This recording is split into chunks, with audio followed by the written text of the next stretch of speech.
अब बताओ 4 घंटा लग गया, आधी दिहाड़ी हो गई। अब आपको सोचना चाहिए कि विद्वानों को भी दक्षिणा आधी दिहाड़ी चाहिए।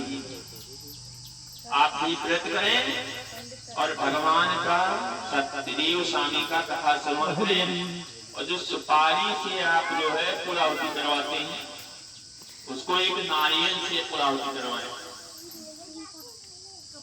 और आपके पास ये ज्यादा व्यवस्था हो सकता है, एक 12 ब्रह्मण का व्यवस्था उस दिन कर दें तो एक भागवत का फल आपको जाता है।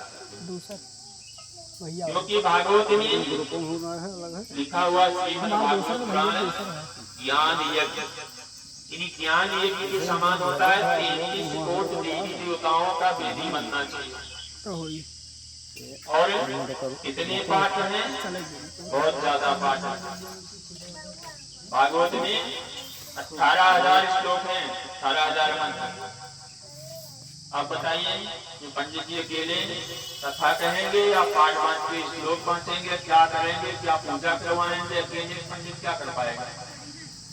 उसमें भी सामग्री पूछा, उसको सही चीज पंडित जी बता दें तो हो सकता है उससे भागवत कोई नहीं सुनेगा। क्योंकि आजकल के काम कौन चल रहा है? फॉर्मेलिटी। फॉर्मेलिटी जब तक करते रहेंगे तब तक फायदा नहीं मिलने वाला है। रसोई में आप लहसुन प्याज नहीं श्रवण करेंगे तो पता चला कुछ बना ही नहीं। आप बताओ, रसोई में लहसुन प्याज श्रवण हो गया, उसमें पान कर लिए डाल दिए, तो कौन भोजन करेगा? भगवान तो भोजन करेंगे नहीं, माता जी तो भोजन करेंगे नहीं। तो उसमें तो शुक्र शनिश्चर राहु केतु का भोजन आपने बना लिया अपने घर में, तो भगवान कहाँ से आएंगे? नहीं आने वाले। तो भगवान नहीं आएंगे तो शुक्र शनिश्चर कौन? जो उनके पास है वही तो व्यवस्था करके देंगे। उनके तो भूतों का संख्यात है, क्योंकि भगवान रुद्र भोलेनाथ ये संग में शुक्र शनिश्चर राहु केतु अनेकों प्रकार के भूत प्रेत असंख्यात रूप में को कहा गया है। जब उनका वास होगा तो अपना नौटंकी दिखाते हैं, और जब भगवान आएंगे तो कंठी और सुगंध में आएंगे। तो जब भगवान जहाँ पे आएंगे भोग लगाएंगे, वहां का दूसरा मंत्र है, और शुक्र शनिश्चर राहु केतु 10 दिक्पाल का दूसरा मंत्र है। जमीन आसमान के अंतर है। भगवान का भोग लगाएंगे अन्नपूर्णा जलपूर्णा सदापूर्णा, भगवान पा लेंगे। लेकिन जब उसमें लहसुन प्याज पड़ा हुआ है तो कोई नहीं पाएगा, खाली वही पाएंगे जिसको पाना था। आपको बचा क्या? आप क्या भैंस के दूध खाएंगे तो भैंस नहीं होंगे?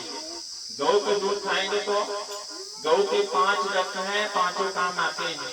भैंस का क्या काम आता है? गौ के गोबर में भी आकर्षण है, गौ के पेशाब में भी आकर्षण है, दूध में भी आकर्षण है, दही में भी आकर्षण है, घी में भी आकर्षण है। और भैंस तो भैंस, तो एक तरफ गौ एक तरफ भैंस। अब गौ और भगवान और ब्रह्मण एक समाज से मिलते हैं, और राहु केतु शनि देवता और भूत प्रेत और भैंस एक तरफ से मिलते हैं। तो जिनकी बुद्धि भैंस की तरह होगी उनके घर में अनेकों प्रकार का कलेश तैयार हो जाता है। ये दूसरे की गलती नहीं होती, हम ही लोगों की गलती होती है। अपने अपने घर में सुधार करना ये मेरा काम है। जैसे हम भोजन करेंगे वैसे घर में माताएं बहनें हमको भोजन बना के देंगी, क्योंकि कारण है उसमें जो माताएं बहनें होती हैं उनका तो नाक कान छिदा हुआ है, वो तो सारी पहने हुई है। लेकिन जो हम खाने वाले हैं, भोजन करने वाले हैं, सामग्री लाने वाले हैं, हमारा तो समझ लीजिए पहले ही नाक कट गया। जो हम लहसुन प्याज घर में लेके आके ठाकुर जी का भोग लगवाते हैं तो हमारा तो पहले ही कट गया। हम समझ लीजिए माताओं बहनों से गिरती हो गई, क्योंकि माताएं की तो बुद्धि कम होती है लेकिन पुरुष भाई की ज्यादा बुद्धि होती है।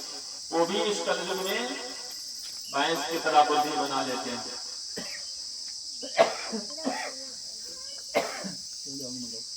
श्री राम जय राम जय जय राम,